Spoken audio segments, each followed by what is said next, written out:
여러분 안녕하세요, 롱정입니다. 오늘은 상생주택에 대해서 말씀드리고자 영상을 켰습니다. 시청하시기 전에 구독하기, 좋아요, 멤버십 부탁드리고요. 멤버십은 매주 토요일 라이브를 진행하고 있습니다.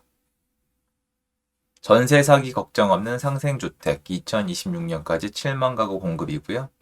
여기 보시면 포스터도 있고 찾아보시면 홍보 영상도 있어요. 근데 영상은 제가 보여드려도 관심 없는 분들은 한 번에 이해는 안 되더라고요. 쉽게 얘기해서 주변 시세의 거의 절반에 그냥 나갈 이유 없이 싸게 전세로 살 수 있다 이런 얘기예요. 보시면 이렇게 설명이 쭉 되어 있습니다.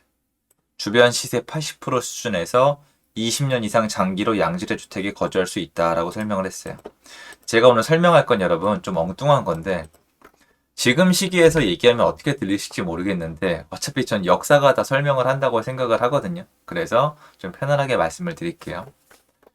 이게 지난 5년 동안 상승장에서 특히 많이 얘기를 했는데 이게 이 얘기를 했을 때 납득이 될 때가 있고 납득이 안 될 때가 있는데 요즘은 납득이 안 될 거예요. 요즘은 납득이 안 되는데 이게 시기별로 달라지면 잘 안 된다고 생각을 하거든요. 시간의 문제일 뿐이지.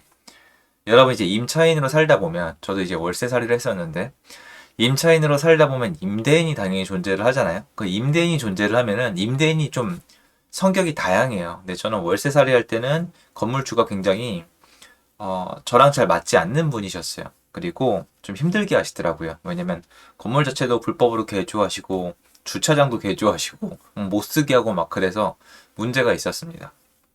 근데 이분은 그나마 좀 다행이었던 게 월세나 아니면 전세가 올라갈 것 같으면은 정말 불이 났게 꼬박꼬박 받아먹으려고 정말 안간힘을 쓰시는 그런 분이었어요. 그러니까 돈에 혈안이 돼 있고 제 기억에 맨날 골프 치러 다니셨거든요.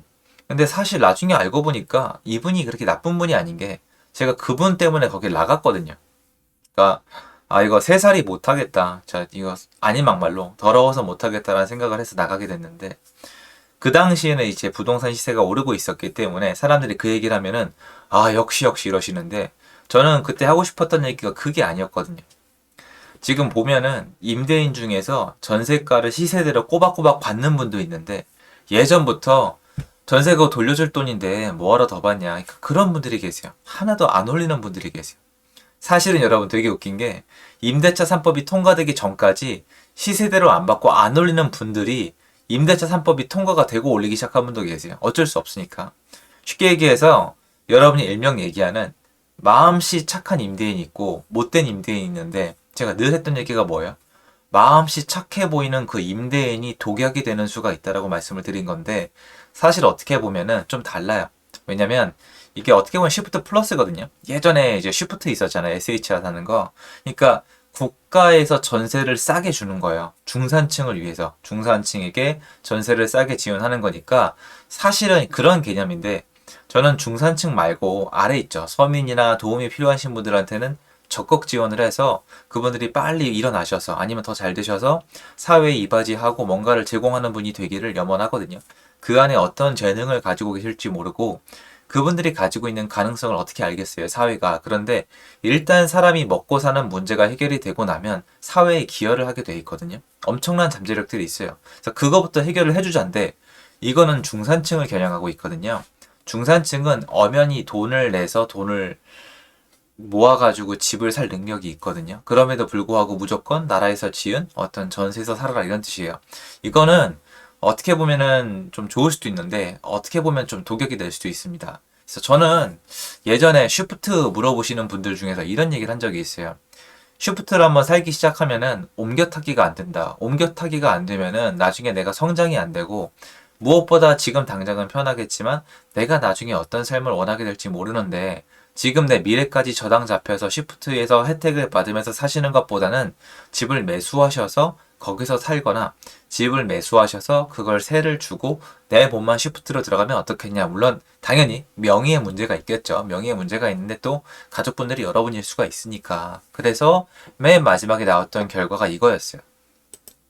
이겁니다. 우린 이건 생각 안 하거든요. SH 보유 아파트 10만 가구 시세 50조 취득가의 3배. 이게 고스란히 부동산 상승의 시세가 반영이 된 거죠. SH가 요새 큰 소리 칠 수 있는 건 이거예요. 돈이 많아졌거든요. 이건 엄연한 팩트입니다, 여러분. 기사 내용은 생략하겠습니다. SH는 부자가 됐어요. 그리고 아닌 막말로 SH는 어떤 개인의 돈으로 돌아가는 게 아니에요. 세금이 나가든 뭐하든 자금력도 빠방하고 망할 이유도 없습니다. 그렇게 따지면 LH는 옛날에 망했어야 돼요. 부채가 말로 설명이 안 됩니다. 그러니까 주거 복지를 퍼주다 보면은 SH랑 LH는 적자가 날 수밖에 없고 당연히 부채가 늘어날 수밖에 없기 때문에 뭐라고 해도 망하질 않아요. 그래서 LH 하면 한동안 사건이 많았지만 그렇게 쉽게 무너지질 않는 이유는 사실 그 돈 자체가 어떤 개인의 것이 아니기 때문이겠죠. 자, 그러면 SH조차도 여기 드러났죠. 시세가 3배 올랐잖아요. 근데 거기서 전세로 사신 분들은 어떻게 됐어요? 아무것도 얻은 게 없어요. 물론 있겠죠. 잘 따져보면은 그 기간 동안에 좀 안정된 어떤 주거를 가져가셨으니까 괜찮은데 이거를 또 한단 말이에요. 그러면 이걸 또 땅을 찾아가지고 지어가지고 전세를 주시겠다는 건데 중산층이 집을 사지 않고 전세로 살다 보면은 추후에 또 어떻게 돼 있어요? 내려가 있단 말이에요. 일단은 지금 시장에서 얘기하면은 적절히 필터링이 되실 테니까 그대로 말씀을 드려볼게요. 쉬프트에서 살았다고 쳐요. 예를 들어서 2007년 서울시에서 최초로 도입했다고 해요. 그럼 2007년 그리고 오래 살았다고 칩시다. 10년, 20년. 그러면 예를 들어서 한 2012년도부터 2022년도까지 쉬프트를 이용했다고 쳐요. 세부 사항을 생략하고 그대로 예를 드는 겁니다. 그러면 굉장히 저렴한 가격에 괜찮은 집에서 전세로 살았겠죠. 그런데 이분이 2022년도에 만료가 됐어요, 만약에. 영원히 살게 해주는 건 아니지 않습니까? 그럼 그 다음은 어떻게 할 거예요? 첫 번째, 그 돈으로 전세 구할 수 있을까요? 못 구합니다. 두 번째, 그 돈으로 집 살 수 있을까요? 절대 못 삽니다. 그럼 그때는 어떻게 할 건데요? 월세 가라는 거예요. 그러니까 모든 게 나중에 최종 목적지를 월세로 가게 하고 있는 건데 월세 살기 시작하면 어떻게 됩니까? 위로 올라가는 건 끝나는 거예요. 그래서 이게 저는 잘 생각하는 게 맞다고 생각을 해요. 국가에서 혜택을 주는 부분은 지금 도저히 내가 어떤 주거 형태가 해결이 안 되는 건데 이게 또 공급이 되면서 이게 또 내세울 거예요. 전세 사기 없는, 전세 사기 걱정 없는 상생주택. 여러분 이게 제가 말씀드렸죠. 전세 사기 깡통 전세. 이게 처벌받아야죠. 잘못된 건 맞는데 전세 사기랑 보증금 위반하는 엄연히 다르거든요. 그런데 전세 사기가 점점 유행어가 돼가는 것 같아요. 전세 사기가 지금 왜 일어났는데요? 수급이 아예 안 맞으니까 이게 완전 이 바탕화면이 깔려 있는 거거든요. 물론 그렇게 하면 안 되겠지만 어쩔 수 없는 상황도 있어요. 그럼 이렇게 하면 사람들은 상생주택에 끌려 들어가겠죠. 근데 이건 어차피 지금 공급이 시작되려면 2025년까지 기다려야 되는 건 맞아요. 그런데 여러분 항상 쉬프트 같은 이런 어떤 국가가 제공하는 전세는 부동산 시세가 내려가고 있거나 정체돼 있을 때 굉장히 인기를 끌거든요. 그런데 만약에 여러분이 부동산 시세가 정체되어 있거나 내려가고 있을 때 인근 시세보다 더 저렴한 쉬프트에 들어가게 되시면은 본인의 선택, 주거 계획, 미래 자산 계획이 서져 있는 분들에서는 100% 찬성이에요. 전혀 반대할 이유가 없어요. 너무나 좋은 혜택이니까 적극 지지합니다. 다만 그냥 아무 계획 없이 당장 지금 부동산 시장이 불안정하고 쉬프트가 좋다니까 앞으로에 어떻게 할 계획 없이 들어가시면 안 나와요. 제가 지켜봤을 때 쉬프트에서 나오질 않으세요. 왜냐면 좋잖아요. 혜택이니까. 그럼 그렇게 쭉 가면은 이게 영구하면 다행인데 일단 이사를 가셔야 되는 경우가 생기기도 하고 자녀 문제도 있고 여러 가지 복잡한 상황이 있는데 일단 이사를 나갈 수도 없고 이게 만료가 됐을 때 방법이 없는 거예요. 이게 만료가 되고 나면 SH는 부자가 돼 있어요. 이 얘기는 없잖아요. SH가 투기했다. 이런 얘기는 없잖아요. SH가 투기했다는 얘기 들어본 적 있으세요? 그럼 이건 어떻게 할 거예요? 이게 정말 앞뒤가 다른 거거든요. 전 그래서 뭔가 소유권을 가진다는 거에 대해서 항상 생각을 해야 된다고 생각을 해요. 지금 시기에도 마찬가지예요. 왜냐면 지금 쉬프트를 들어가면 여러분 몇 년이에요? 한번 보세요. 되게 길잖아요. 장기 전세 주택 평균 거주 기간이 7.4년이에요, 여러분. 7.4년. 그럼 뭐예요? 내가 집을 사고 7년 후까지 생각해 볼 만하다는 거 아니에요? 지금 집을 사서 7년 후면 2030년이거든요. 그럼 2030년까지 지금 집값이 어떻게 될지, 전세가가 어떻게 될지 생각을 하고 들어가야 돼요. 저는 이제 초이스가 있는 분들 한해서 얘기하는 거예요. 상황이 안 되는 분들은 전혀 논외입니다. 자, 그럼 2030년까지 집값이 더 오를 것 같다. 그러면 장기 전세 살고 나와서 초이스가 또 없어지죠. 2030년까지 전세가, 인근 전세가가 더 오를 것 같다. 그러면 여기 만료 후에 또 전세도 못 가죠. 그러니까 장기 전세 쉬프트 이런 국가에서 제공하는 건 너무 좋은데 옮겨 타기가 안 되는 게 국가 전체 시스템이 이렇게 돌아가게 되면 A, B, C, D 옮겨가기를 해서 내 인생에 따라서 맞게 설계하면 되는데 이게 딱 한 시기에만 지정돼 있어요.